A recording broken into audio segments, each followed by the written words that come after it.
வந்தனர். நபிகளாரும் அபூபக்கரும் அப்போது ஒரு குகையில் இருந்தனர். பெரும்படையின் காலடி சத்தம் குகைக்கு அருகிலே கேட்டதும் அபூபக்கர் நபிகள் நாயகத்தை பார்த்து, நபிகளாரே, பெரும்படை வருகிறது, நாம் 2 பேரே தானே இருக்கிறோம் என்றார். உடனே நபிகள் நாயகம், நாம் 2 பேர் அல்ல 3 இருக்கிறோம் என்றார். அபூபக்கர் ஆச்சரியப்பட்டவராக குகையில் யாராவது 3வது நபர் இருக்கிறார் என்று தேட ஆரம்பித்தார்.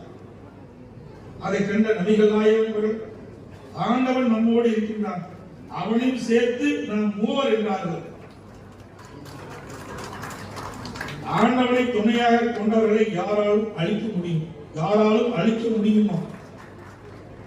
குகையின் வாயில் முழுவதும் சிலந்தியின் நூல் மலை போல் பின்னப்பட்டிருந்தது.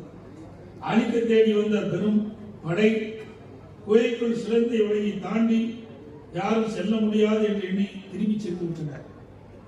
பொது வாழ்வில் அறமும் நேர்மையும் கொண்டு செயல்படுவதற்கு ஆண்டவன் துணை நிற்கின்றான் என்பதற்கு அண்ணன் நபிகள் வாழ்வில் நடந்த இந்த துறை சமூகம் பெரும் உதாரணம் அல்லவா? உள்ளத்தில் தூய்மையும் செயலில் நேர்மையும் உடையவர்கள் ஆண்டவனே கூட்டணி அமைத்து வெற்றியை தேடி தருவான் என்ற மகத்தான உண்மையை இந்த நிகழ்ச்சி நமக்கு எடுத்து காட்டுகிறது. பொது வாழ்வில் இருப்பவர்களுக்கு இதைவிட ஒரு முன்மாதிரி நடத்தி இருக்க முடியுமா? பகவின் கடவுளின் துணையால் பொறுமையால் வெல்லுங்கள் என்பது அன்னாரின் வாழ்க்கை நமக்கு சொல்லித்தரும் பாடமாகிறது அல்லவா? அதேபோல் அரபு தேசம் ஒன்றில் மன்னர் ஒருவர் வாழ்வின் இறுதி கட்டத்தை எட்டி மரணப்படுக்கையில் இருந்தார். தனது சாம்ராஜ்யத்தை தனக்கு பின் எந்த மகனும் ஒப்படைத்தது என்று யோசித்தபடி இருந்த அவர் தனது 3 இளவரசர்கள் அழைத்து, உங்களிடம் ஆட்சி பொறுப்பை ஒப்படைத்தால் என்ன செய்வது என்று கேட்டார்.